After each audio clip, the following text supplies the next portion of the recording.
director here at Berrien Forward. Just to give you a little bit of insight into who we are as an organization, we are a 501c4 nonprofit that has become more of a regional organization over the past year. We have a chapter in Benton that's going to be having an event similar to this on October 5th for their mayoral and city council races. But what we essentially seek to do is to engage the residents on their civic duties and their civic power across all of Southwest Michigan. And today, we are honored to have all four of the candidates who are running for Benton Harbor City Commissioner at large. We're going to have a debate today that is going to be respectful, that's going to be policy driven, and that's going to be extremely deep. I think, away from some of the debates that you see that are kind of high level and talking about, big ideas, we're really going to get granular tonight and talk about what the future of the city of Benton Harbor is going to look like. And two of the individuals sitting up here in November will go on to help guide that future for the city of Benton Harbor. A couple of housekeeping rules. I'm going to ask everybody to refrain from clapping every time someone says something or somebody says something back to someone. We want to make sure that we remain respectful. And there is a rule that I have told all the candidates. There is an invocation rule. The invocation rule is that one candidate brings up another candidate. So if they say this person doesn't support this idea, they have 1 minute to respond back on whether or not they support that thing, and why or why not. Just to ensure that if anybody is bringing someone else up, they have a chance to, on the record, say how they actually stand on the issue. Does anybody have any questions before we get started? We are also live on Facebook to make sure people at home are able to watch this as well. You will be able to go back and watch this. We'll take clips from this and we'll make sure that we push out information over the next month leading into the election. I have a question. Yes, ma'am. When we ask questions at the end, can we ask it to a specific candidate? Yes. Okay, thank you. So with that, I will be your moderator tonight. We had a little bit of a hiccup with our moderator. It is on us. It was a communication issue that kind of came up. So I'm going to be moderating this tonight. And with that, I want to start off by, we're going to give each candidate, and again, if you can please project your voice to make sure everyone can hear you. And each candidate is going to get 2 minutes to introduce yourself, why you're running, and why you think you're the best choice for Benton Harbor City Commissioner at large. And we're going to start with Mr. Turner. Good evening, everyone. My name is Shaquille Turner. I am running for Benton Harbor Commissioner at large. The reason why I'm decided to run for Commissioner at large because I'm looking at opportunity, safety, and reinvestment within our community that we don't see that. Oftentimes, many residents go down to City Hall, all we get is duly noted. We don't get feedback or responsibility or sure things. And it's not about blaming anybody, it's about having a new leadership or a new voice down in Benton Harbor. I believe as a young individual come along, I can be very more innovative, how we look at decide our 21st century community today. I'm looking at our community to be more bigger and brighter. Over the last 10 years, we have lost almost 5,000 residents. Every 10 years, we lose off 1,000 residents. So my whole hope and dream is to bring back our residents with new visions and reinvestment into our better community. Thank you, sir. Next, we're going to go to Ms. MaryAlice Adams. Thank you. And forgive me. My name is MaryAlice Adams. Born in Parkland, Arkansas. Been back in Benton Harbor since birth, actually, 2 months old. I grew up in Benton Harbor. Benton Harbor has always been a beautiful, vibrant place. And there's so much that has happened that has caused the downtick of Benton Harbor, such as riots and factories packing up and leaving. And upon my return to Benton Harbor, I thought I was just passing through, but I didn't like what I saw, and I wanted to know why. And as a licensed professional cosmetologist, I would ask the residents, because I had opened up a shop and I was doing hair and giving back to the community by running Tuesdays for specials, $5, $10. And we would have conversations and the residents would let me know that they didn't know what was going on to go find out. And that was 98. And I've been downtown ever since. Because Rome wasn't built overnight, and what has happened to Benton Harbor didn't happen overnight, and it has taken time. And I have played a very vibrant part in the rebirth and growth of my hometown. And I'm running for office to continue that because I put a lot of things in place that I would like to see brought to fruition. I ran in the last election, so happened I got diagnosed with cancer, having to go through chemo and radiation treatments that slowed me down and I couldn't campaign the way that I wanted to, but I'm back. And I'm ready to get back to work for the residents of my city. Thank you. We're going to go to Mayor Pro Tem Duane Seats. Thank you, Commissioner Shaquille Turner. I was elected in 2009, and to current, I've taxpaying resident. I'm 49 years old. Have 3 lovely children. Been married for 25 years. Been over community economic development since 2009. In this capacity, been a driving force behind many projects, endorsing summer jobs since 2014. We never can hire the whole city, but we've tried our best to hire as many as we could. Invest in the future of our city's residents. A $22 million housing development project that's going on right now on Colfax and Wall Street. We did vote yes to expand the quality housing options for the people who will be coming out of places like Harbor Towers. We also voted yes for the $18 million that's going to be renovating Harbor Towers. Imogeno Flats spearheaded the negotiations with that, with Whirlpool Foundation, also with a young lady who just left here, $23 million development, naming it on behalf of our first black mayor, which was Imogene Hall. Project T, we brung them back to Benton Harbor. They didn't want to deal with Benton Harbor at all because of all the red tape, all the arguing, all the hardship that's going on at the Mercy Center right now. That project that somebody just broke into the other day. Creation of Waterfront Plaza, which is happening, which is making economic vibrancy, community gathering places. Also downtown, when you look at what's going on down there with the pavilions, we negotiated that. Thank you.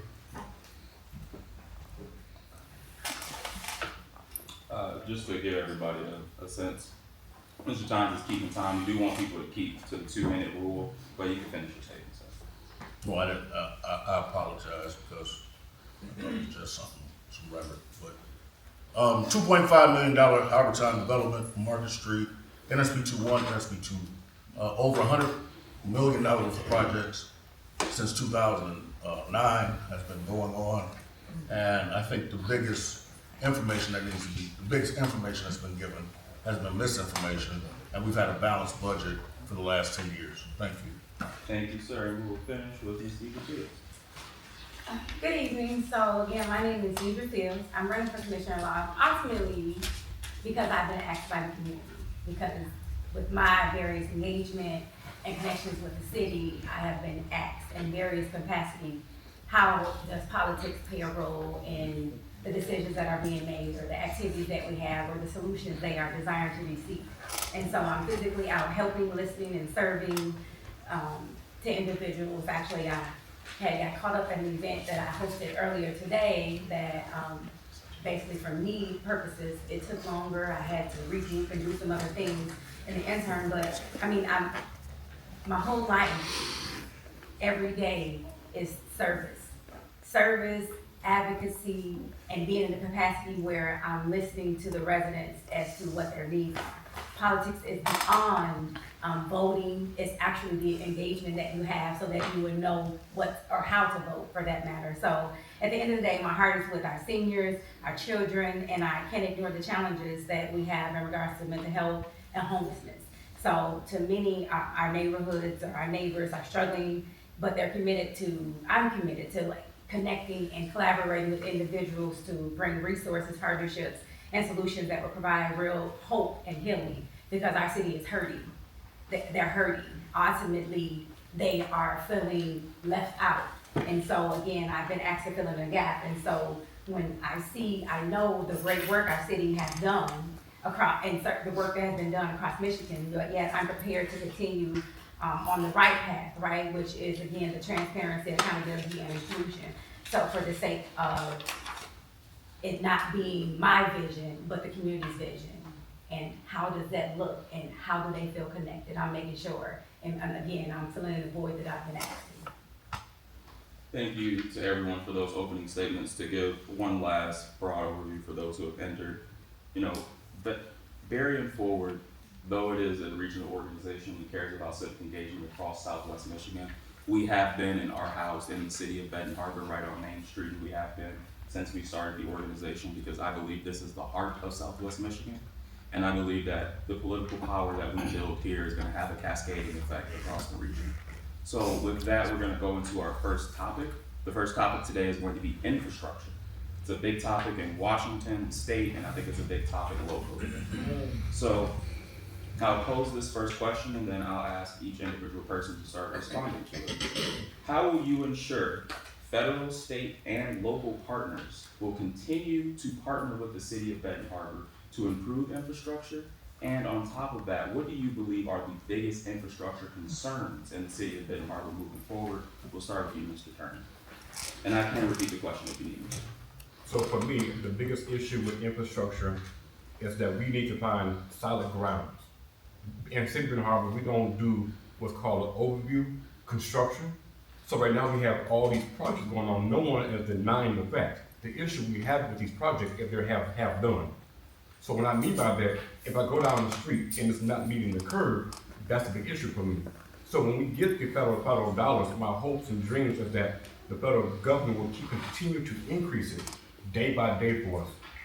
Not just saying, here's the money for you, but I will make sure that we get a correct done. I'm tired of Benton Harbor getting Band-Aid on top of Band-Aid. I want infrastructure done correctly once and for all. Our water system, many of the residents are thankful, but however, the middle pipe that goes from the middle of the road to the water tower is not done. That's a big problem for me when I'm smelling illness in my water. So I want that done correctly. So I believe having new personal leadership in the city of Benton Harbor that can rebuild leadership with the federal and state government is what they're looking for. Thank you. Ms. Fields, we're going to go to you next. I actually agree and reflect a lot of the same things that Mr. Turner has referenced in regards to how things are done and whether certain communities feel left out or if their area is actually being recognized. And ultimately, it's a matter of to making sure, like, again, that the improvements or the infrastructure that we're talking about is reaching every corner, not just one neighborhood and not the other. And then, again, being transparent as to which area is decided, right? Is it decided because this is in an area close to Main Street, or is it because it is needed, right? Or has been the most problematic area? And just to further consider residents is even how it's brought about or informed with residents in regards to like the roads. You go down Run and, there was no clear markings or communication. And so is this ideal in regards to just how it's being played out? And so that is my biggest concern. And so ultimately, I know that we have done a lot of things. I know that we're utilizing funds, but again, I'm asking, or I've been asked, how has, what action being taken been decided if we're residents included, right? So, and so again, I reiterate a lot Turner said because, again, I'm coming from the standpoint of residents. And so when we're told, oh, we have these funds and we're doing great things, but what does that look like?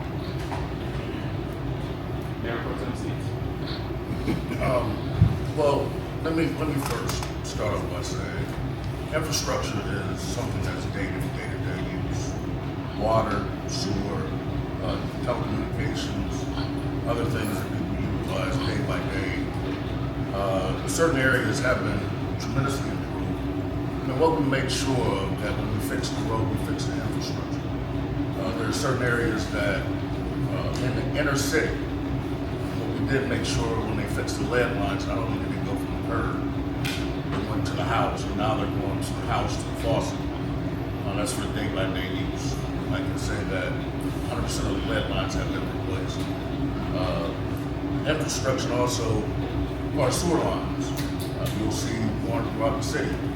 We have brand new fire hydrants. We have things that are day-by-day use. Curbs, city curbs are being replaced. City streets are being replaced. There's targeted areas wherever you see something ground being moved. We have made every attempt to replace infrastructure, which means sewer lines, water lines, telecommunication, bringing fiber optics to every home for low and moderate income people who cannot afford it. That has been happening. Again, correct information is what is necessary and needed, not misinformation. The city of Benton Harbor, for the last 10 years, have done everything possible to create a better living condition for every resident in the city of Benton Harbor. Every street in the city of Benton Harbor has been worked on and is being worked on, and every lead line has been replaced. And that is your infrastructure. Thank you. What was the question? Back to the question, how will you ensure federal, state, and local partners continue to invest in the city of Benton Harbor? And what do you see as the biggest infrastructure needs moving forward? Thank you. Actually, I have. And I don't wait until election time to communicate with my residents. I communicate with my people all the time. I educate them on things that the city has been working on and have in place, and try to get them to understand how government functions, because I never knew myself. And as I educate myself, I try to educate the residents as to how government works. Everything that is politics. This very table was made and created. Everything that our lives consist of on a daily basis is infrastructural politics. Because laws and policies put things in place, and until you understand how they function, you won't understand why they're not on my street now. Because when it comes to plumbing in your house, one mistake can cause you to have all of your plumbing in your house redid. The street in a city, in any city, functions the same way. You can make a mistake in one place and you have to go way over. I ask these questions so I would be able to educate my residents as to the function of why they're not on your street yet. When I passed the city income tax, when I resurrected from Trenton Bowens being an elected official that spearheaded the income tax for those that come into our cities and drive down our roads, be able to pay to do so as well. It just shouldn't be the residents, the poorest of the poor, that are catching it already to have to endure the cost of others coming into our community that have the jobs that we lack. So that being said, the streets need to be fixed underneath first, which was my argument, instead of putting a Band-Aid on something when that tax passed, and then fixing the streets, and that's happening. Thank you, sir. You're welcome. I'm going to follow up on that question in a broad sense. It is no secret that the city of Benton Harbor has replaced its legislation, and from federal, state, local, there's a lot of partnerships and a lot of investment. How do you, as a candidate or elected official in the city of Benton Harbor at the time, how do you view that incident? How do you view what was done in the city? And how do you think moving forward the city should respond to a crisis like that?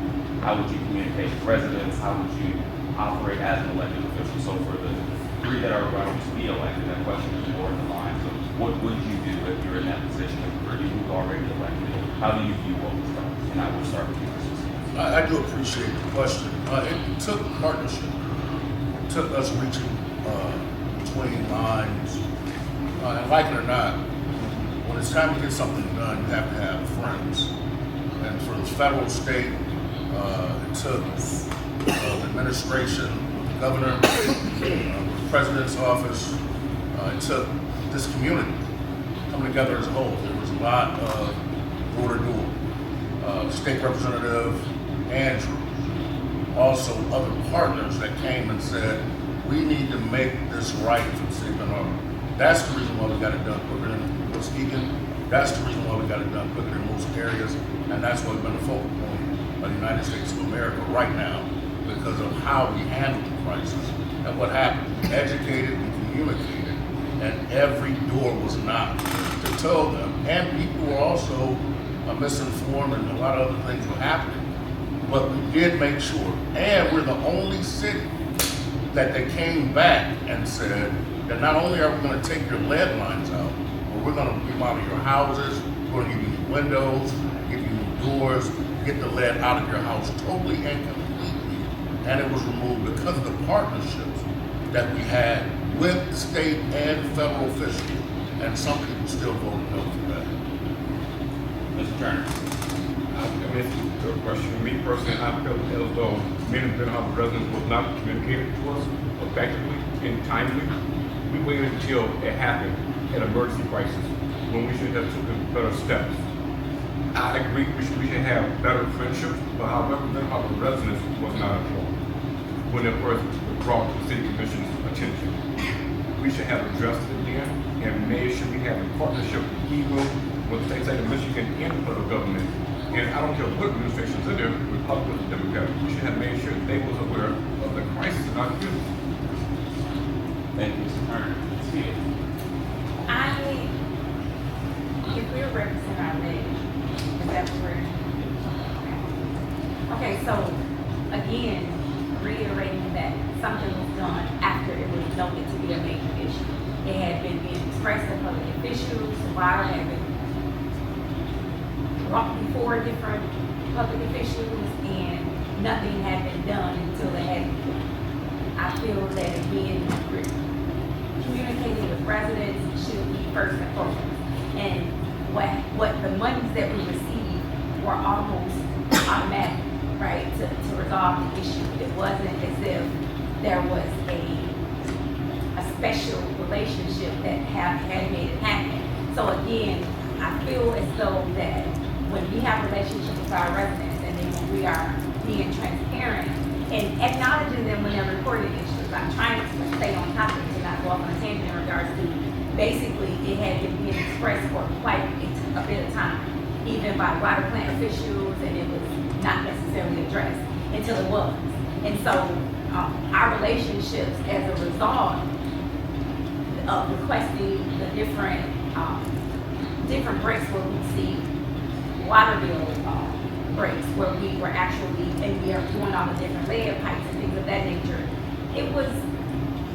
we had followed Flint. So this wasn't even a new issue. So, and nobody wanted to see it get to that point. So this was a matter of, we are going to resolve that and work towards that. So it wasn't a person, I feel like, or even a couple individuals that made it happen. It was with the news, and once it became, again, blatantly relevant, because it was ignored for so long. And so I'm stressing that because, again, this is what residents are talking about in regards to transparency. So we're talking about all the lead pipes has been done, but how many people have been exposed in the interim, right? And so I agree in regards to having great relationships with grant writers, and our city manager actually following up and bringing it before to be voted on. But again, I'm still stressing the fact that it was an issue for so long before we did something. You know, as a kid, back in the mid-60s, I would hear my parents fussing and arguing stuff about what was going on in the city. And I never knew what it was. But it was during the time that you could actually go to a faucet and hold your mouth down and drink the water. And it was so good and cold that the visitors, our cousins from Chicago and Saginaw, didn't want to leave. The water was so good. But you know, I ran for office during the time that some folks in here, and I'm not ashamed of how old I am, I have to be 66. Well put together, 66, I'm like that. That during the time that some were in Pampers still, we had emergency management because the city didn't have any money.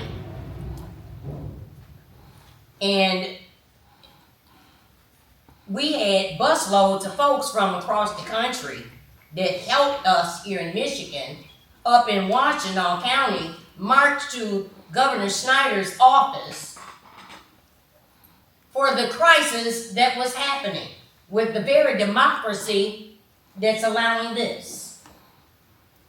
It's no secret when I started running for office that we were sitting on 100-year-old infrastructure. The water was not the same. We knew then that something needed to start happening to begging, advocating, lobbying Washington for funds to fix our infrastructure. Because we didn't have any money, and you can't keep taxing the poor.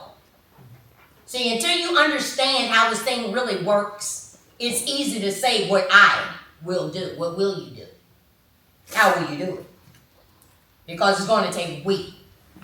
And it has been some time to build the relationships amongst ourselves as elected officials to agree to disagree and keep it moving for the common good of the citizens of Benton Harbor. I've spent the last 3 years, even when I was sick, on the phone, on those calls for the lead lines, handing out applications for the residents to get their homes checked. I, MaryAlice Adams, did that, and I wasn't an elected official, so why do you have to be an elected official to get something done? Thank you. Thank you. With that, we're going to transition to the next topic. We're going to talk about economic development. And this is an area that impacts jobs, opportunities, and the city's long-term growth. So, to the candidates, what is your vision for attracting new businesses and industries to Benton Harbor? And we're going to start with you, Ms. Fields. Economic development. Because I want to be transparent myself, being that I'm not stating that I know everything, that I am a politician, because I never claimed to be that, right? I am, like I said, moving forward, being that I have been asked to be engaged, right? But I know in regards to, and I don't even know where it's in my notes, but I want to reference in regards to the importance of relationships, acknowledgments of individuals that are already doing the work, and how to support them in that way, right? I believe it's so much divisiveness or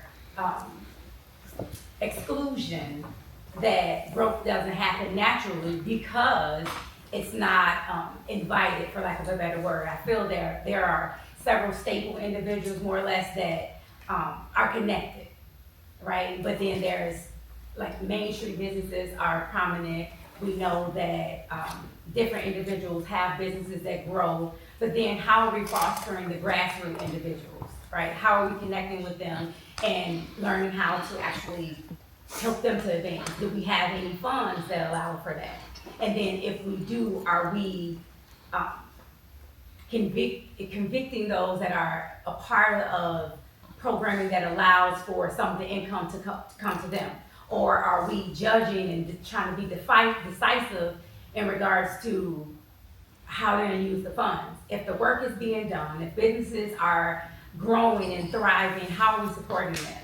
And I mean, when I mean we, I'm saying, like, as a commissioner, right? As a commissioner, how are we being inviting or trying to see about grants or funding that can support and assist the different businesses that are already in play? I know several businesses that feel like they're on the outline, that they're not involved or connected. And then we have funds readily available. A lot of the grants and funds that we receive, I missed the meeting where we've gotten funds, and it's how it is supposed to be given to residents and businesses. And so I want to learn more and to assure that happens, right? Because again, there are businesses that are already in place, right? There are businesses that are trying to thrive that are not receiving support from our city government. Thank you. We're going to go to Mr. Turner.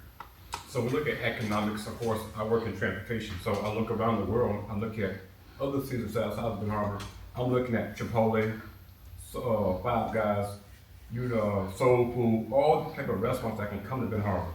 If we say our waterfront is more important to us, I want to see business downtown. that draws all economics to Benton Harbor, not keep on giving people tax abatement.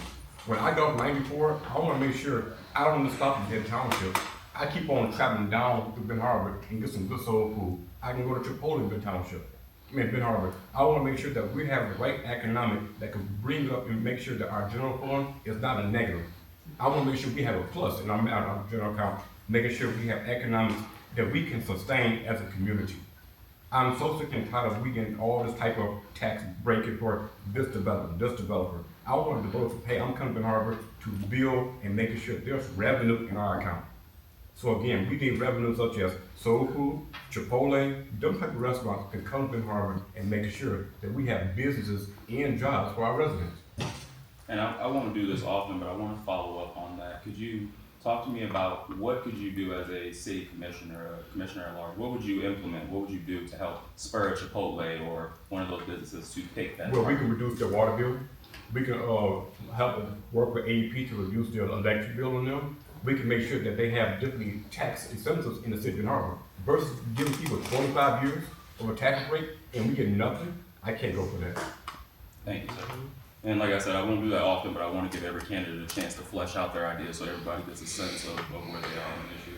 This is MaryAlice Adams. What was the question? The question was, what is your vision for attracting new businesses and industries to Benton Harbor? I have more than just a vision. I have the creativity and relationships that I'm into right now with big people with big money. And they can't understand why I'm sticking around here in Benton Harbor. I love my people. I love my community. Packing up and leaving is too easy. I've actually done it, and it happened over the internet. It started over the internet, and now there's like 4 or 5 of the businesses that dwell downtown. It just happens to be medical marijuana. But it was brought about because my child was epileptic. And I shouldn't have had to pick up and move way to Colorado to get her what she needed.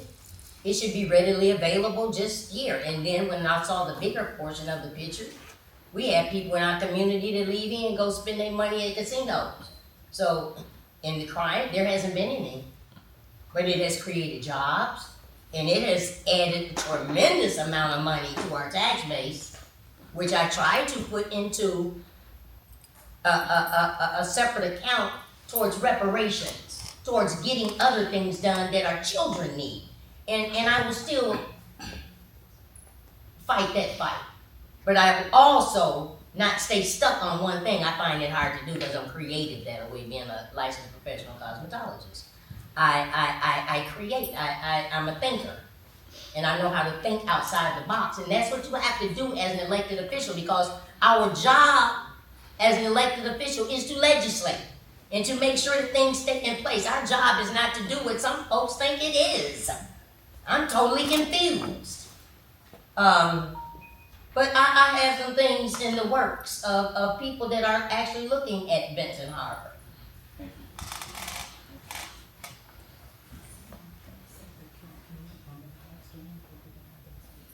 If you could speak up just a little bit more. I've turned up the volume on the live, and I've also tried to enhance the volume of the room. So if you can speak up just a little bit more so they can catch you. Me? No, everyone. Oh. Everyone. Oh. Mayor Pro Tem. I think that's an unfair question, being that I've been over economic development since 2009. Anytime you see dirt moving, that's an opportunity with job creation.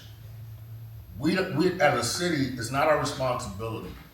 We are to create opportunity. So now we have a project going on the corner of Colfax, and I know somebody's gonna stand up in about 30 seconds. On the corner of Wall Street and Colfax, which has a grocery store going in for downtown Benton Harbor. It's for low to moderate income people. Mercy Center, they're planning on bringing brownstones like you see in New York. We're creating opportunities such as if you can paint, show up. If you can lay bricks, show up. It's our responsibility to create policy, to create opportunity, and to bring people to employment. And what happens is, even when you got the situation we had $18 million going on the Harbor Towers, That is an opportunity to create opportunity for city residents who don't have jobs. We're one of the highest unemployed, and what happens is, and I'm gonna say this, anytime they see red tape, people run. You have to create, and you cannot do for one what you cannot do for all. So if you give somebody a tax break or a tax incentive, then you have to do that for everybody across the board. No one person can just get the opportunity to do what they want to do. So right now, you have $100 million worth of project, economic development that is going on in the city of Benton Harbor. Again, when you see dirt moving, we should be moving. Mayor Pro Tem, could you follow up on one thing you said? What would you say to residents that believe they have not seen, they do not feel those investments that you're referring to? Well, they have not seen what city, I'm sorry. So the question is, we've heard kind of tonight two things that are being said. There's economic development, there's development that's happening in the city of Benton Harbor. Then on the other side, that residents don't necessarily feel or see it. What would you say to residents that would come to you and say, I hear what you're saying, but I don't feel it in my day-to-day life? Well, I would say to them, just become engaged. The city commission meeting should only have 15 people or 10 people. All of our meetings are on YouTube. You can rewind them, replay them, and still see them. We have been totally transparent, I know for the last 10 years, to show everybody what's going on, even to a point to where we've had job fairs, and there's job creation, there's Connexus, there's all these other entities that are paid to provide job opportunity. The city of Benton Harbor does not have the financial capacity to be able to take people to work, pick them up, drop them off, become involved. And then when you become involved, then you'll see there's strategic measures going on. We have right now unions who want to pick up people to do work, but it's up to us to go to work. Next question on economic development is, following on that same topic, what strategies have been used and what strategies would you use to ensure that residents benefit directly from economic development? Whether that's new apartments going up, new businesses, what strategies have been used or what strategies would you use to make sure that the residents feel every dollar that's coming into the city? We'll start with Ms. MaryAlice. Well, since legislation is what we do, when we know that developers and investors come before us in presenting what they want to do in Benton Harbor, the conversation starts with how many jobs will we have for our local residents. That's always at the top of the list, always. And it just so happened that I was married to a mason that did brick and mortar stuff, that took young men from the center, freshly out of prison or what have you, that want to learn a new skill. But see, the problem is, we can't keep pointing fingers without taking care of that big log, that thumb that points back at us. Because we, at some point, and we have tried to put things in place to clean our people up, but when you go to work, you have to show up on time. You have to come back from lunch, come back sober. See, we have a vast majority of problems in our community that needs to be fixed. And we, as legislators, can't fix them all when we don't have money. And what people don't know is that myself and other organizations from around this country have sit on phone calls with Obama Foundation of my brother's keeper for the past 9 years, discussing all these type of matters in our communities of color. In our communities of color, and what we can do for our people. Because the cavalry ain't coming, we are the cavalry. We are the cavalry. And I really appreciate this young man putting up with me. Seats here, Commissioner Seats, for putting up with me as the co-chair for economic development, because I just love to create. I can come up with some ideas that hopefully we can get together and work and make something work for our community, because it's not going to happen by itself. She said my name. A positive invocation tonight. Mr. Turner. For me, I say we have done it wrong, where we have 4 wards. In every ward, we should have town hall in every ward and ask our residents to come out to those town hall and say, hey, this is what's going on with our community, how we're gonna build economic, so forth, so forth. So for me, I think if you have 9 elected bodies, making sure that each ward commissioner is involved in that town hall. Like, for example, we are here today, you can host a town hall here for the residents in 1st and 3rd ward. Making sure they understand what's at stake and how to get them employment and build it on, make sure they know what's going on within their ward. What tools do you think are available for the city to be able to engage with residents in that capacity? What would you? As of right now, social media. Thank you. Question? Yes. What strategies would you use to make sure that residents benefit directly from job opportunities created by new development? Job opportunities for residents. I would like to almost show appreciation for Commissioner Henry that at every juncture it is asked in meetings when there's a new development or even work, like doing different jobs within the city, how many residents will be employed as a result? That is always a question. And then we have, individuals saying that we're advocating for that. And then you see, like, for example, the individuals that are working on the roads and things now, you see, I get excited when I see a Black person. So I know the question is repeatedly asked, and we are not necessarily doing the due diligence in regards to assuring that even they're ready when these job opportunities happen. There are funds that come through for trades and training, and then what are we doing to make sure our residents are ready?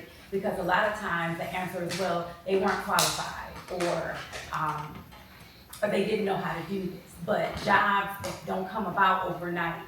It's over time. And so what workforce development and different things are we supporting or encouraging residents to be a part of, instead of just that being the out as to why they didn't get the job. And so again, Henry asks at every juncture, what does this look like for residents? How many are going to be employed? We have stipulations in place saying that they should be, but it's no system in place. Gunter had even offered to partnership and collaborate in regards to getting individuals ready for these trades, and then there's programming that is in place that he's actually even advocating for, but we are not assuring that's happening as a city. I pose the question to you, how many Black staff do you see fixing the roads when maybe the one waving the sign to stop or slow down? But I mean, we have engineers, or if we don't, we should be getting them ready for that. And so I don't feel like we do our due diligence in that regard. Thank you. More questions? Actually, the question is when we can start the time, because I don't want the time to start, and I don't have a question. What strategies would you use to make sure residents benefit directly from job opportunities created by new development? I think we've already did that. The mayor right now, and I'm grateful that he's here, he's been going to Washington DC fighting to get multi-millions of dollars to help with job opportunity, job collaboration. It takes buy-in, it takes support, it takes collaboration from the residents, not only residents, but businesses also, to work in conjunction with the region and state. We don't get money to train or do anything like this. We have something that we invoke called Article 6 that says when you get a federal grant that you will hire a certain amount of minority from the community or give back to the city of Benton Harbor. There is not one job that comes through here or one development that comes through here that we have not said that you need to hire or try to figure out a way to get us hired in Benton Harbor. I just want that to be, the farmer's market is a great opportunity. If somebody has a garden, go down there right now and sell vegetables or sell supplies. We created that opportunity for some of our residents. There's different opportunities for our residents to become involved and become engaged. I would say to anybody, start a business, get a career, and go find out where you can fit in. There's not one, let me say this real quick, there's not one development that has not come to me personally and said, can we not find a licensed Black contractor? And Mr. Tony has been one. that has been working on most of these developments because he is a licensed contractor. He has the trade and he's doing it right now. There's not one that's going up right now that will refuse to hire somebody who's qualified, who's insured, and who's ready to go to work. This is 2025. We're not back in the 50s or the 60s. This is the opportunity right now. When you see dirt moving, we should be moving. So we're gonna move to another topic. We got two more topics, two more questions that we're gonna cover. Then I'm gonna start taking some of the community and residents questions and asking those directly. But the next section, I think, is where we're gonna get more into some of the things that we've all seen when it comes to city government. It's not just unique to Benton Harbor, it's pretty much everywhere. And that's about conflict resolution. The question I have for you, well, to give you an idea of this topic, effective leadership means handling conflict, whether among commissioners, city staff, or community members. These questions are curated to address how you will approach communication and resolution.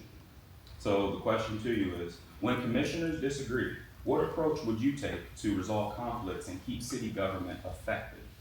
I want to start with you, Mayor Pro Tem Seats. I think that being under 3 different mayors, I've seen 3 different approaches. One of the best things is get the right information, because I've seen a lot of times in communication, people are arguing misinformation without the correct information, and even sometimes when it's in black and white, it's still sometimes not resonating. There should be a meeting before the meeting to find out where people differ, where we can kind of agree to disagree, or make sure you have the right information. Because the truth of the matter is, when you sit in these seats, it's not about you. None of us are making money.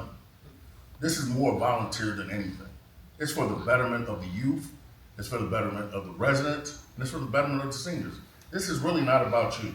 So finding a way to come together for the betterment, and there has been some votes where it's been 9-0, because we did have the correct information and people understood, but a lot of times people are dictated with the misinformation and then they vote a different kind of way. But when you have the right information, you're better off with the way you vote. But I found out misinformation has been one of the biggest things that we have in the city of Benton Harbor, and people would rather go with misinformation than the right information. Mr. Turner. So for me, I believe you can get along with each commissioner, whether you agree, don't agree. We should have pride of ego in it. Whereas if I ask a question, I should get a response back. Not for me to have to go in front of the whole commission and act out in front of YouTube or during a commission meeting. So I feel as though if a commissioner asks a city staff or another commissioner for information, I should get the information from you, not having to go around or sit in a foyer. So I think that's the issue with Benton Harbor, that the miscommunication is that a lot of the staff is not getting out to everybody. We play the sides of, this is my clique and this is my clique, and I'm gonna get information to everybody. So what we're seeing is down in Benton Harbor is misinformation because of the cliques down there. And that's the biggest issue down in Benton Harbor now. We're based on ego down there. And until we break that ego, miscommunication and information will continue not get poured out to the Benton Harbor residents. How would you, if elected, engage with what you call this ego? Would it be a direct confrontation, or would you try to work with those individuals to, move the city forward? I believe in working with individuals behind closed doors. I'm gonna be honest, I don't believe your dirty laundry should be aired out publicly, but I believe behind closed doors, we should be able to work together as adults, making sure that we move our community forward as together, as we have done, we should be doing. Thank you. I believe, I really want to say I appreciate this question just because this is one of the reasons that I'm becoming involved, right? The communication, conflict resolution among the commission, things of that nature. I feel that, again, correct information or enough information to be able to vote yes should happen. When things are requested or additional details, we can actually use for example, one of the most recent resolutions was in regards to the Howell Towers, right? Some of the clarity that was being asked was what's gonna happen with residents. Was that in the resolution? Could that be in the resolution? What would their day-to-day look like? I literally was just there serving with Second Chance Ministry and being asked, well, where are we gonna go? Where are we gonna stay? We haven't been contacted. right? Which is one of the reasons for no's, when you're not gonna be able to go out to the residents and say, this is what's going to happen with you. So if you're not sure as to how this is gonna look for the people, regardless of the numbers behind it, but just needing a couple more details, that could be resolved. And again, just some of the conversation, half of a person's response or dialogue is convicting someone for their no, or attacking character in a polite but still obvious way is not a resolution process, a conflict resolution process. And we can get into different things as to how people behave when they don't feel like something has happened. It's a fake Facebook post about it, or there's a fake post, or there's different types of attacks that is happening now, right? It's happening now, even on me for that matter, in regards to just running for commissioner at large. So how are you treating your coworkers now? And so that's why the community knows, oh, these people have voted no, and it's, in all fairness, it's not a full disclosure as to these were additional things that were just asked about. Or like, for example, Henry was, okay, is there going to be some jobs? Can we agree to have jobs? And if it's not in black and white, and you can say a thing, but if you're not going to do it, or who's going to trust that when a lot of times the residents have suffered? Read that question again, please. When commissioners disagree, what approach would you take to resolve conflicts and keep city government effective? First of all, I'm a loner, and I didn't go down there to make friends. I went down to Benton Harbor City Hall to make change, to legislate, to change my community. I get along with anybody and everybody because I love people. When I finish with the business down there, I go home, man my own business. But when there's conflict resolution, I go to the book that governs our government. And if I see a thing that I try to educate myself on how government is supposed to be ran. And that's what some of the residents be hearing. Some of the things that we know are on the books, and we try to hold each other accountable for not acting as such. But then I think that we need to learn to give each other leadway, because we had an emergency manager came in and was able to do anything and everything. So why can't we put something legislatively together that gives us more power to do some of the things that we need to do to carry out? Is something that I can figure out. But I think that retreats would be a very big help. I'm not stuck on Facebook and all that other stuff, and who talking about who, that we already know what problems are. Everybody ain't gonna like everybody. That was the first line of business I learned when I went to hair school, that I wasn't gonna be able to satisfy everybody. And I can't. And I'm not going to try to. I'm going to do the best I can. And when I ask a question and I understand how government works, I'll just follow it up with another question and try to find and go around about how to get an answer to a solution that I'm searching for. Communication is always important. When some people you just can't talk to in this world. And it would be a waste of time. And some people just want what they want when they want it. And that's just it. But that's not the real world. But I think that retreats and with some type of facilitation would be of great help. It has been in the past, and I think it could be further ongoing. The final question for me before I get into these questions that we have from the community is the budget process. The budgeting process, as city commissioner, is one of your biggest responsibilities in management of the city budget. I want to know, what is your main priority when it comes to the budget making process? So if you're elected or if you've already been elected, what is your main priority? And do you believe that Benton Harbor currently has the funding levels adequate for the different programs and things in the city to be prosperous? Does anybody need me to repeat that question? Because I know it's a lot, but it is a multifaceted question. So the question is, what do you see in the budgeting process? What do you see as a main priority of yours if you get to work on your first budget or your whatever, 15th, 16th budget, whatever it may be? What is your main priority in writing that budget? And do you believe the city of Benton Harbor currently has the correct funding levels for different programs and initiatives across the city? That's, you know, the police department, fire, whatever it may be. Do you think we have the right levels? Start with Mr. Murphy. So the budget process, for me, it ain't working. The reason why I say it ain't working because in January of every year, we should start our budget processing. It is due to the state of Michigan every July 1st, and we know that. Each month, we should now have a personnel finance committee, we should be holding a budget hearing, holding our departments ahead, making sure they can the report. When our personnel and finance committee get the budget, they should give us a summary. Hey, in the next 80 days, this is what we're working on. Currently, right now in Harvard, we have a $1.5 million deficit. So my whole goal, if I get in that commission seat, is to reduce our deficit. Whether it's cut staff, unfortunately, we have to figure out how to get out of debt. I do not want to see Benton Harbor in the hands of the state of Michigan. So currently right now, our budget is not working for me. So in January, and I'm going to say this effectively, I plan to have a resolution in place telling the resident in the commission, I want to see a budget hearing every month. Thank you. MaryAlice. The budget process. The budget process should start as soon as the fiscal year starts. And process. And it's our responsibility as elected officials to ensure that that process is taking place. It's also our responsibility to vote for whoever gets that contract to actually do the audit that allows us to be able to put together a budget for the following fiscal year.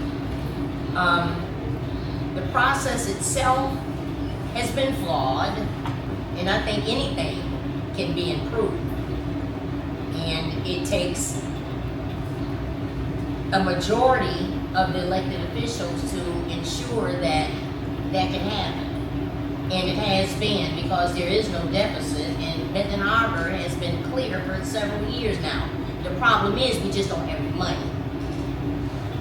And I'll keep saying it again, we can't keep taxing the poor, because that's where a lot of the cries come from. I'm not happy with the process, but until we can figure out a way to generate more cash that may have to be allowing people to come in and giving them that tax break and not eliminate. I mean, we need more water customers.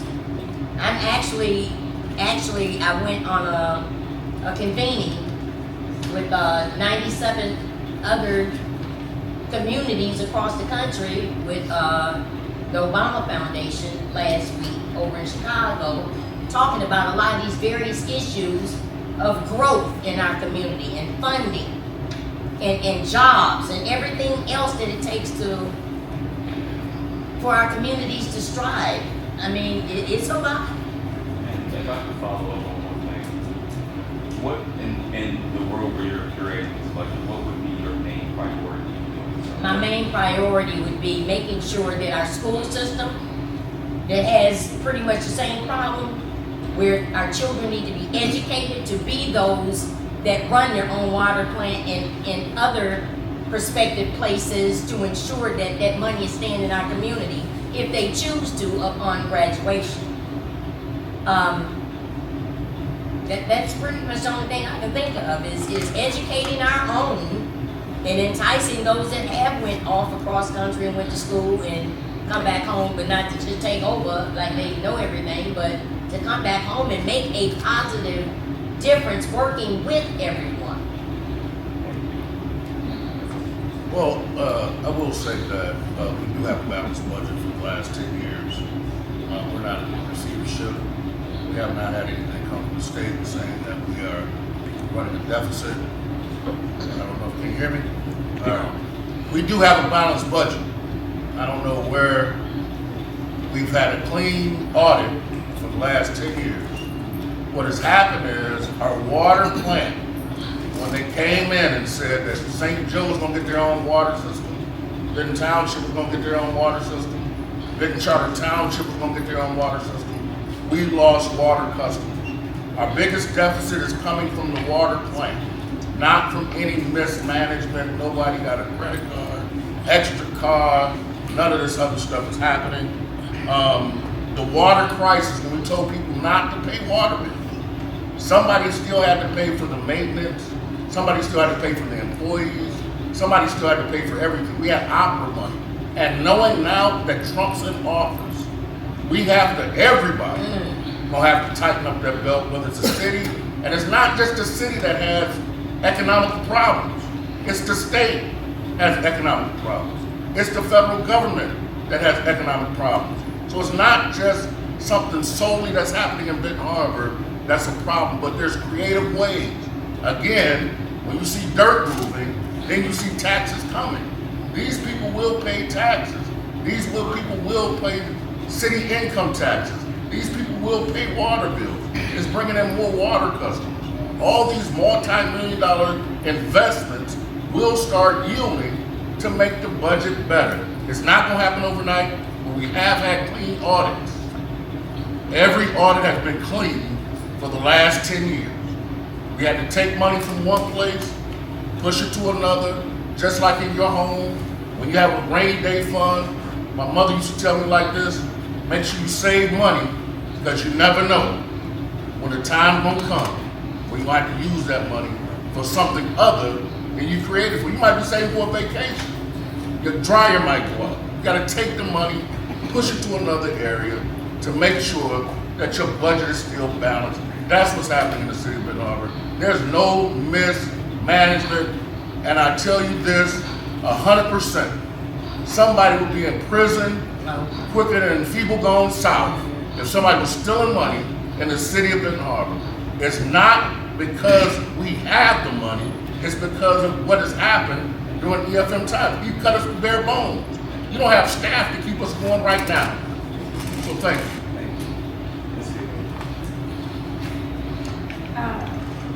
When we say that we have a balanced budget, but then you sit at meetings and this is like the second request in 2 months or in a month or so to remove, say, $400,000 from the general fund, there isn't a budget in place to even review or even know what happened with the previous money. I'm not understanding how we are saying we even aware of the budget, which comes from our city manager, right?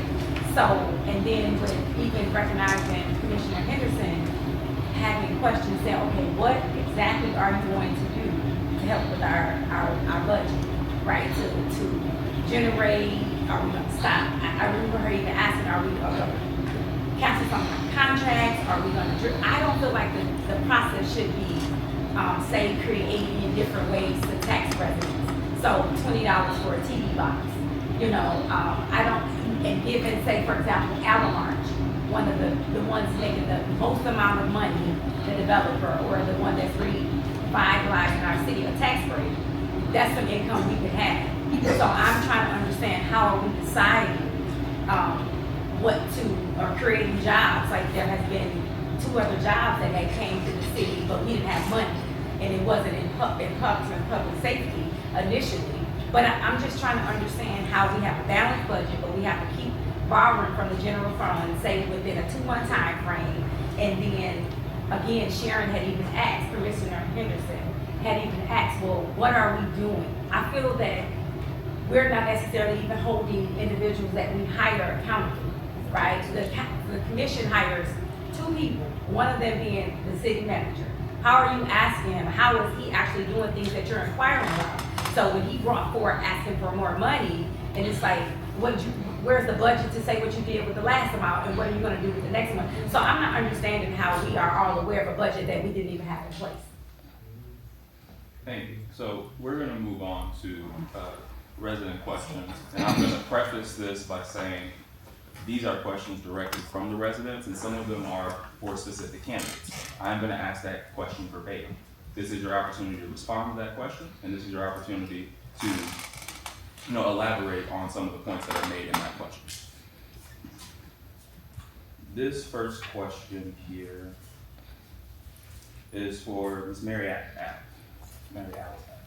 Can you explain why you voted yes for the water increase and no for Project T? Excuse me? Can you explain why you voted yes for the water increase and no for Project T?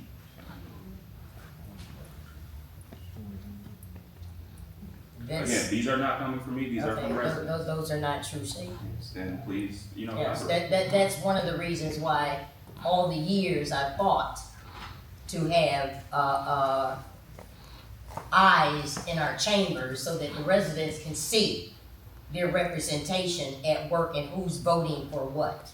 I've never been against Project T. I always thought though that the property could be a new city hall. With new garages for new fire engines that we were paying nearly $500,000 for each. I mean, but it got to making more sense that we need water customers, we need tax base added to our, and when this project came, my chairman, Seats, was able to get me to see it's that communication thing that we were talking about earlier, about conflict resolution. We had a little conflict there that was resolved through communication. Thank you. But I've never voted again. But when you asked the question about water increase,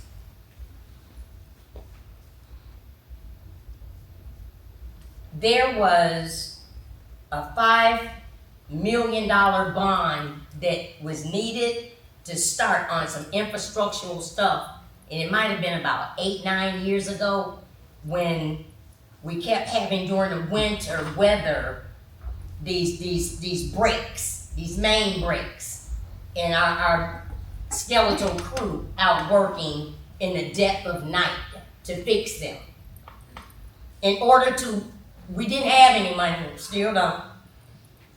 And sometimes we don't pay Rob Peter to pay Paul his, a little bit, but we had to borrow money from the federal government. That money has to be paid back. Who's going to pay it? All of us, with a small increase of our water. And that's the way our government works. Until we can get and build on our population, which is where development comes in, enticing people to come into our community. Not just because I got this little project going on and it's not bringing in any money. We need to do something to entice other people to come invest. Come move. Benton Harbor is a beautiful place. So we can all stay and get along with one another. Not just I'm not in the cliques. I don't click with anybody but Jesus. Thank you. And again, to the residents, these are questions that have been written down and asked here. These are not coming from me. So this is also a candidate's opportunity. If they want to rebut, if they want to say something isn't true, this is their opportunity to do so. Next one is for Commissioner Seats. What have you done besides what you voted on to help the residents live a better quality of life in your 16 years in office? What have I done? Yes.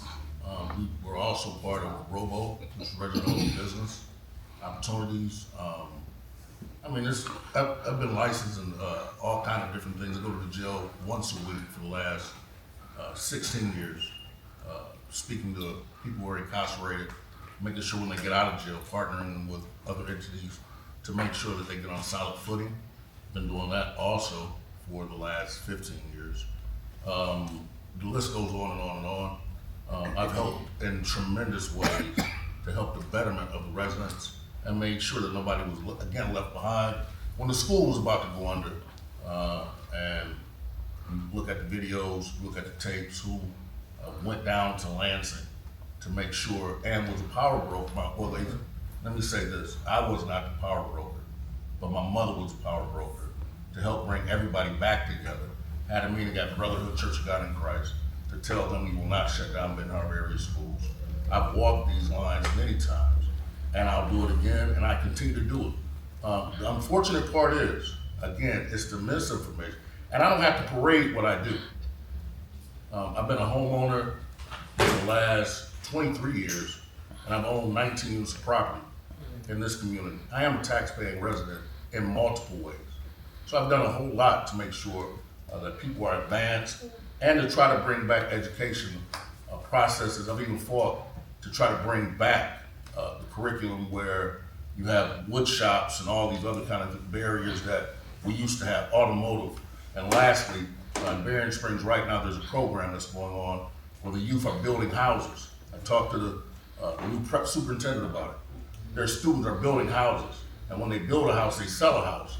And after they sell the house, then they put the money back into a bank and go buy another house and remodel that house, and teaching young people from here, ground zero, how to be successful when they become adults. That's what I've done. Thank you. Thank you. Mr. Turner, I'll ask this question of you.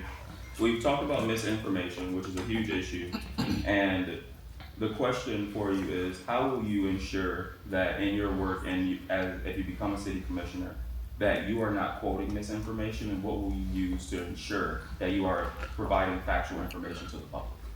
Number one, making sure our city manager turn over the correct information. I don't care if it's from the Department of Public Safety, Director of Public Works, whatever information they're giving us, I want to make sure it is the correct information. That way, when I read what I read, I can have a good understanding, word for word, line by line, contract by contract, making sure the residents understand in deep understanding what I read is what they're giving as well. I'll make sure they get a good presentation, like I gave a presentation, they understand the same thing I read. Thank you. For Ms. Fields, partnerships are essential. What type of partnerships do you believe that the city of Benton Harbor should have with the Benton Harbor Area School District? At one of the meetings, the rec center, for example, was referenced, and Commissioner Henderson reminded us of the amount that had been provided to the school to revitalize the rec center. So I feel that the accountability, the continued relationship should happen. I don't know that communication really happens aside from a couple individuals communicating with each other. I don't know how we are holding them accountable or just reiterating the services that are being asked to be offered to our youth. I know that the rec center has been vital in our city, and it would help with a lot of the youth issues and decisions that are being made every day to decide programming for the kids, which is connected to the school. So I feel that we could find a way to have some kind of common meeting or common communication so that one would know what the other was doing. I particularly know that it can be difficult, being that the city meetings are several hours long, the school board meetings are several hours long, but how are we going to communicate and figure out a way to support each other? Because they should be the same, they're serving the same people, right? So the goals should overlap at some point. And so how to actually establish that, would it be one more meeting where that would happen at, or will it be a process of the direct heads actually communicating and getting feedback? That's one of the things that I always ask about, because like, even say for example, this is off topic technically, but the housing commission, you know, at 1 minute they're connected when it's something good, but then when it's not something positive, it's separate. So I feel that we should be communicating and having a common goal, and again, the accountability in regards to if we provided some funds or some different ways to actually address issues that the youth are having, how are we helping or doing our part? Thank you. So we're at the end of the event here. There's one final question, and then we're gonna let everybody do closing statements. The final question, and please limit this to 1 minute if you can. How do you separate your personal agenda from your political agenda? As simple as that. How do you separate your personal agenda from your political agenda? And we'll start with Mr. Turner. I don't have a hidden agenda. I have the people's agendas. That's it. Ms. MaryAlice. As a licensed professional cosmetologist, I have great experience in separating the two, my personal from other. Ms. Fields. And I practice that. My work is service, so it's not where it's emphasized. Ask the question one more time. How do you separate your personal agenda from your political agenda? Right, so being that I don't have a personal agenda, nothing that even me running right now is not for me. Who wants to have to fuss in meetings or go back and forth about different topics, but at the end of the day, because the community needs it, I'm willing. My everyday activities are service. I'm listening and asking seniors and residents about what they want. It's not a personal agenda for me to have more strife for that matter, to be under attack. Right now, I could have easily, more or less bailed out if this was a personal agenda, something personally uncomfortable for me. But being that my whole purpose is community, my whole purpose is to help the residents that feel left out be in play. And so I don't have a personal agenda. Like Turner said, I don't have a personal agenda. I have a community's agenda where they are asking for me to help. And then a lot of the decisions or things that are being done can't happen on a everyday person's level, right? They want to know, and for example, a lot of the topics or conversations are not even plain speak, right? It has to be so complicated, but how are we going to be inclusive of them? And so again, it's not a personal agenda of mine, it is the people's agenda. Thank you. Mayor Pro Tem? Thank you for the question. And I would say, it's never been about me in 15 years. And I would say this to anybody who runs in a political office. The person that needs to be thanked the most is your families for what they've suffered and go through. Being in this political office, I've took shots. I've had a picture put on me on Facebook that was totally fictitious, untrue. I've had people ask my whole family to be killed, and also the mayor's family and other commissioners. So, and that's a joke when it happens, but now when it comes down our street, then it's personal. I've seen it to where we didn't get a dime for coming down to city meetings. We were stripped of everything, including our offices and cell phones. So if I did have an agenda, that agenda was taken back when I first started running, 2010, 2011. We had an emergency manager who laughed at us and told us only thing you can do is open a meeting and close a meeting, and yet we still stuck in there. So I've ran on this journey before where people have misinformation. I've seen mayor slander, I've seen commissioner slander, I've seen people rail to get rid of good managers, good people who had no agenda, but every time somebody does not agree, does not mean they're not doing what's right for the people. Maybe this might not be the right time for you. So it's not about me. It's never been about me. And in continuing, it will never be about me. With or without this seat, it has never been without me. So again, the people that we want to make sure that we thank should be our family and that pretty little boy you got. We're gonna go to closing statements. You have 2 minutes to make your closing statement. We're gonna start with Mr. Turner. First, I want to say thank you for everyone coming out, especially my mother or grandmother for coming out. I want to say it doesn't matter who you support up here out of the 4 candidates, but what I do want to say is this moment in history defines who we elect that will lead our future of our community. And so I'm asking each and every one to come out and vote on November 4th myself to make sure that our community get bigger and brighter, making sure our next generation have a voice at the table. And have a good night. Thank you. In my closing statement, I will again reiterate my purpose, being asked and being a person of service, to advocate, to bring about transparency and accountability. We have individuals that vote or bring about a situation and, for lack of a better word, then hide their hand or don't recall it and things of that nature. And so that is a lot of the conversation from everyday individuals that are concerned about their future here.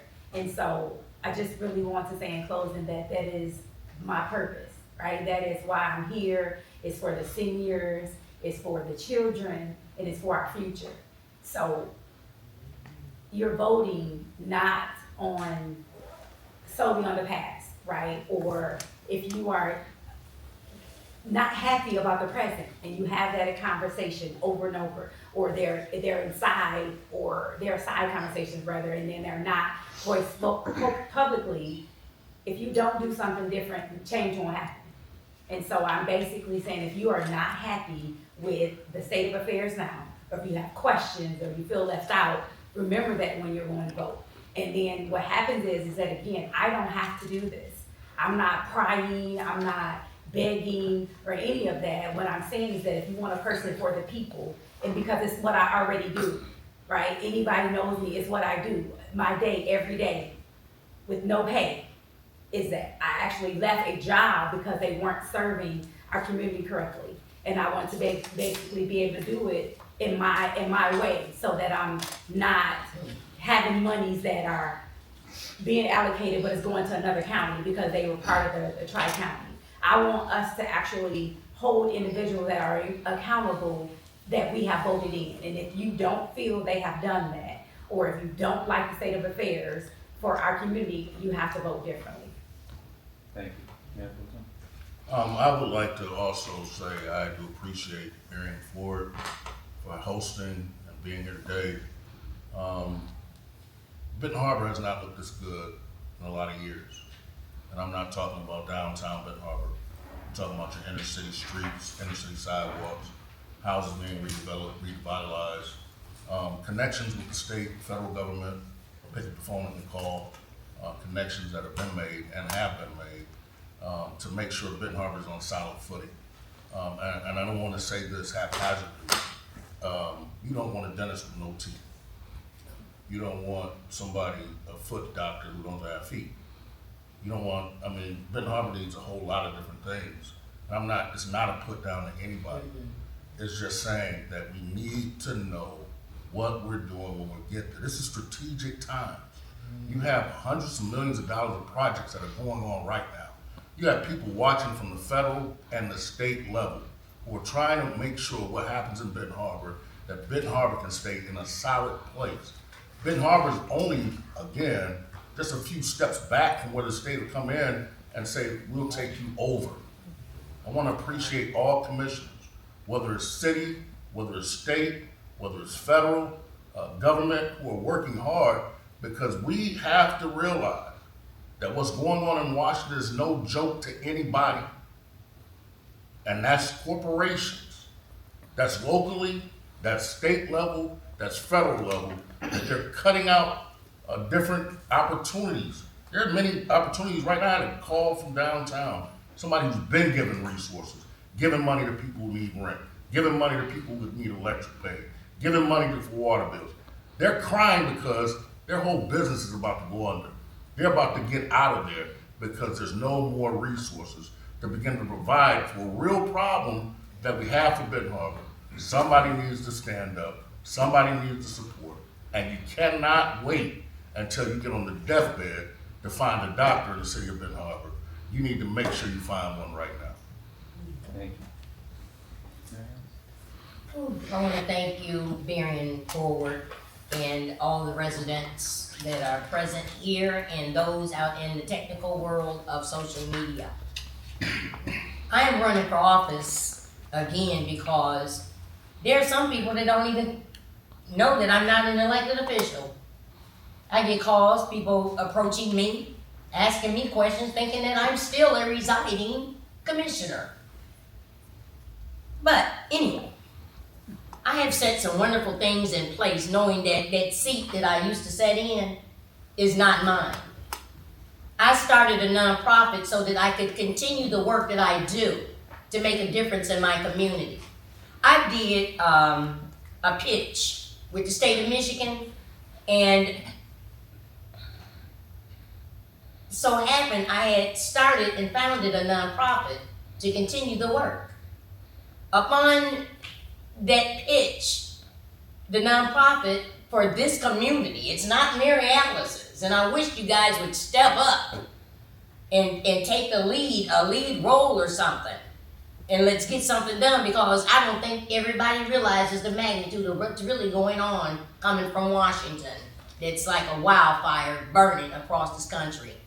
But I won this pitch, and Project Need Foundation was a grassroots organization that was chosen to work directly with the city of Benton Harbor because it was a city under emergency management. Up in doing so, I have set some wonderful things in place that even Miss Ashley here is benefiting from. Yeah, Miss Ashley Hines, Flourish. I allowed to step up to the forefront as a grassroots organization with other organizations with the Justice 40 initiative that we put together a plan that we were allotted $20 million and some that this administration has put on hold, along with some others all across this country. But I have a lot of unfinished business. And not only some unfinished business, I have some new business. I invited our superintendent over to the Obama's convening last week with some other superintendents from across this country, and there's some wonderful things coming up. Working with our brownfield locally to create a job for somebody to start teaching our children in the high school about environmental issues with the hope that they can do something to learn how to run the water plant out there with the right type of certification. I can go on and on because MaryAlice has been busy for the city of Benton Harbor, Michigan. Thank you. And that's why I'm running for commissioner at large. Thank you. Let's give a hand to all of our candidates, please.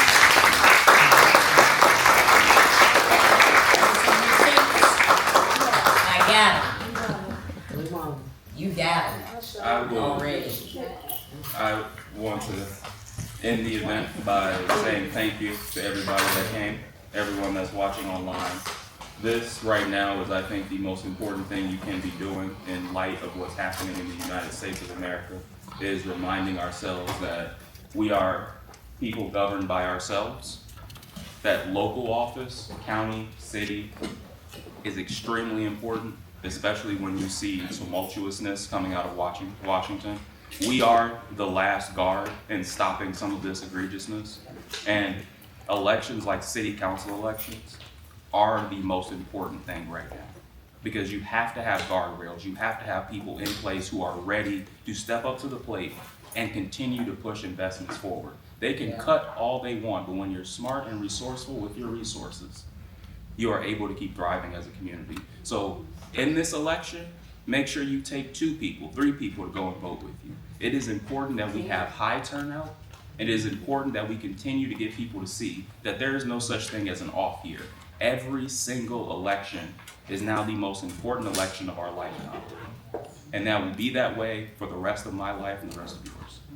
So thank you all for coming out. I really appreciate it. And please take time, mingle with the candidates, have conversations, and thank you all for coming. Thank you.